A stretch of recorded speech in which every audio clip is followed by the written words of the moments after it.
Welcome and hello everyone. Today I want to explain about the definition of SME in context Malaysia. The definition that covers all sector, which is namely service, manufacturing, agriculture, turning, construction and mining and quarry.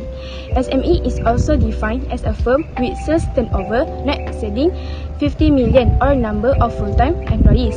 No more than 200 is for manufacturing sectors. That's for manufacturing sector. For the service and other sector, SME is also defined as a firm with sales turnover that not exceeding 20 million or number of full-time employees not exceeding 75%. Here, some explanation about SME size categories.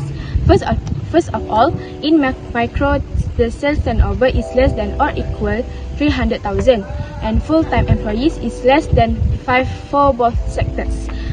Next, small size for manufacturing sector is 300,000 until 15 million and for full-time employees is 5 to 75%. Meanwhile, for service and other sectors is 300,000 to 3 million, which is for the full-time employees is 5 until 30%. Lastly, in medium size is 15 million to 50 million for the full-time employees, 75 until 200 for manufacturing, and for the service and other sectors is 3 million until 20 million ringgit, plus for their full-time employees is 30 until 75%. Lean practices referred to as a process improvement program that encourages the organization to continuously enhance its process. It can't be implemented successfully because there's a shortage of skilled employees, limiting productivity and competitiveness. Moreover, full-time management and unstructured systems result in inefficient resource allocation. These are the operational and organizational barriers that prevent SMEs from implementing Lean.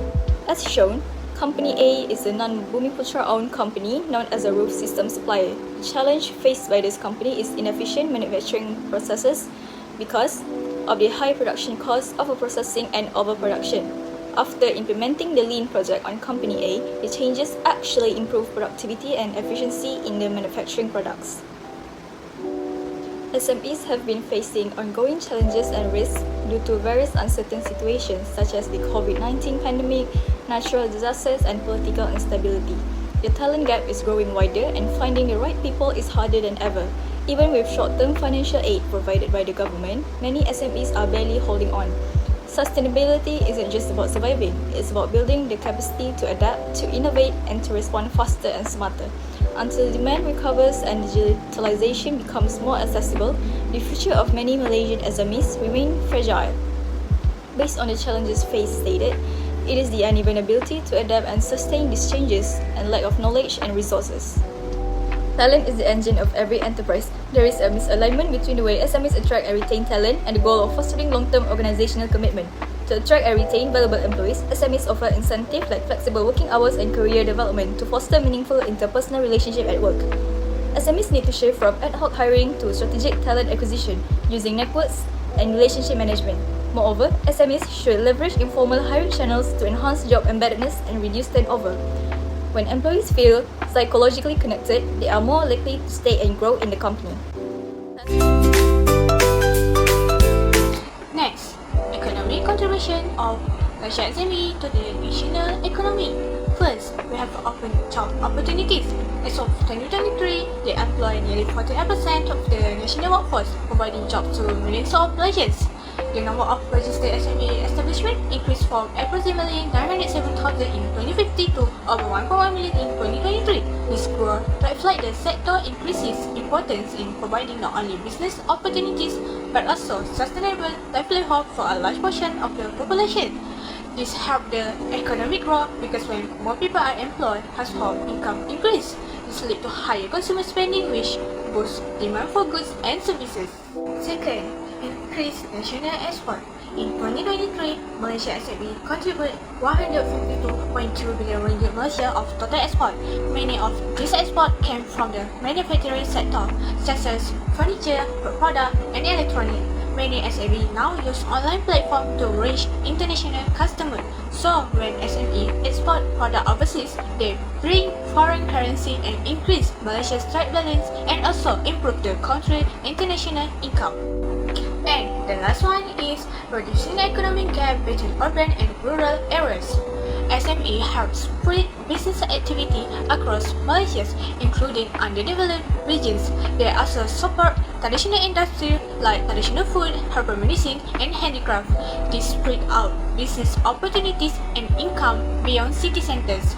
Balanced regional development help reduce poverty and urban migration, so more areas become economically active, and this leads to nationwide growth, not just in big cities like Kuala Lumpur or Penang.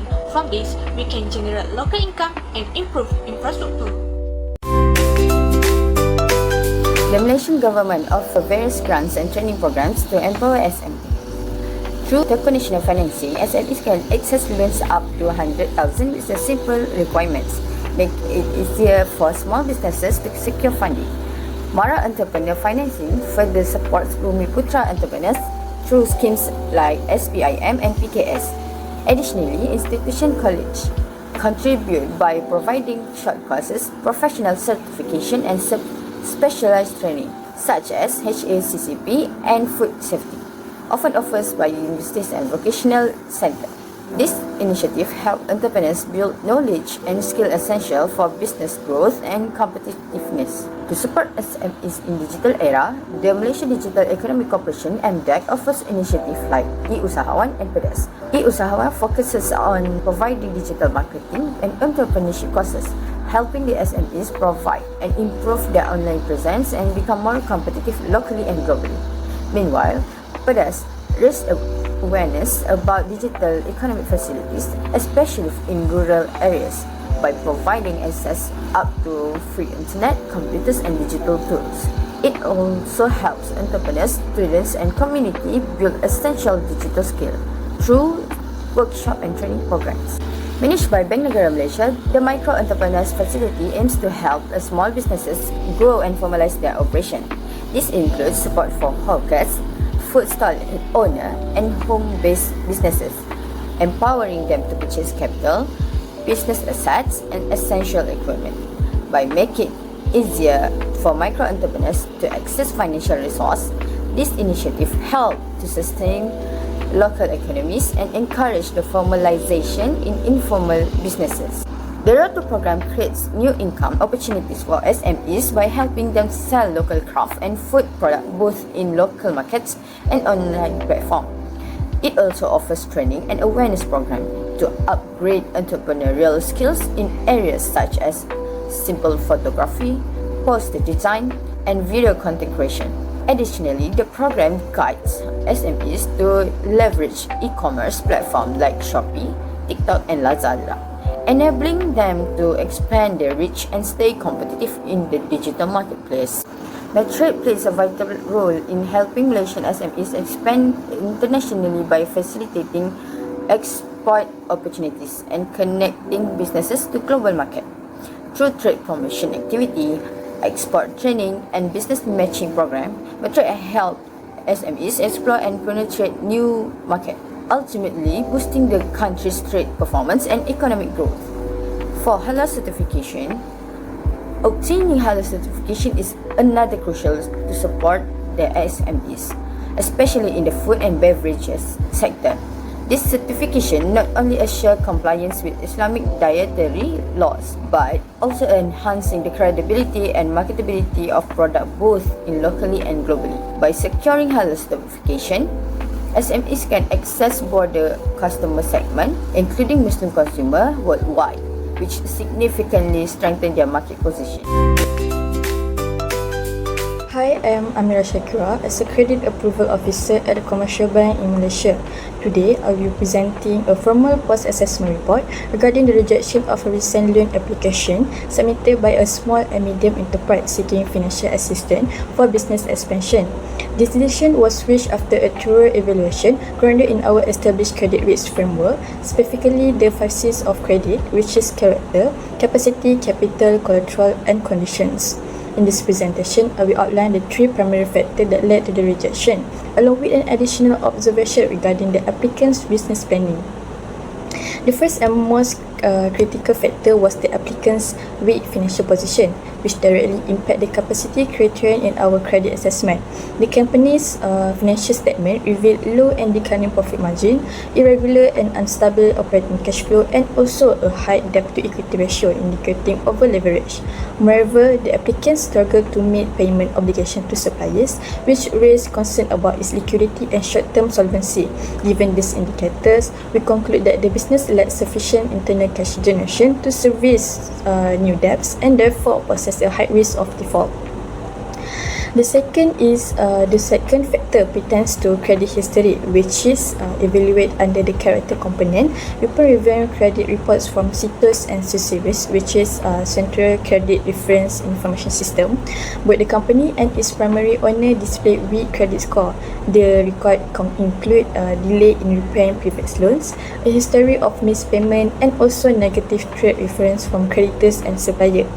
This poor creditor history reflects negatively on the borrower's financial discipline and trustworthiness, both of which are crucial in assessing the integrity and also reliability of a potential borrower. The third contributing factor was the lack of acceptable collateral, which fall under the collateral criterion, which the applicant proposed several assets to secure the loan. Our assessment revealed that some assets were already pledged to existing creditor, others had a low market value, and also most lacked sufficient for recovery purpose. Collateral is a critical risk mitigating tool for the bank. In this case, the inability to provide adequate security significantly weakened the loan proposal and exposed the bank to a higher level of risk. Although not among the primary rejection criteria, it is also important to note an additional concern, which is the absence of a clear and viable business plan. The application lacked defined objective for loan utilization. Second, realistic financial projections and break-even analysis, and also evidence of a market research or competitive positioning. This raised question about the applicant's strategy, direction, and also managerial competence. Furthermore, it increased the risk of fund misallocation, thereby affecting both the condition and also character criteria in the 5 C's of Primary Rise. The application was assessed across the 5 C's of credit as follows: character, poor credit history and financial behavior; capacity, weak profitability and unstable cash flow; third, capital, high leverage, insufficient financial strength; collateral, inadequate and illiquid security assets; and lastly, conditions, lack of planning for loan utilization and market risk. The weakness in character, capacity, collateral are the three of the most critical criteria that justified the decision to reject the loan request. In conclusion, the loan application was rejected on the basis of low repayment capacity due to the weak financial fundamentals. Second, a poor track records in terms of credit worthiness and insufficient collateral to support the loan security. This factor presents substantial risk to the bank and do not meet our lending standards. We advise that the applicants consider to reapplying in the future after addressing to strengthening financial performance and improving cash flow. Second, settling existing credit obligations and enhancing credit behavior. Third, preparing a comprehensive and data support business plan. And lastly, offering sufficient and accurate collateral.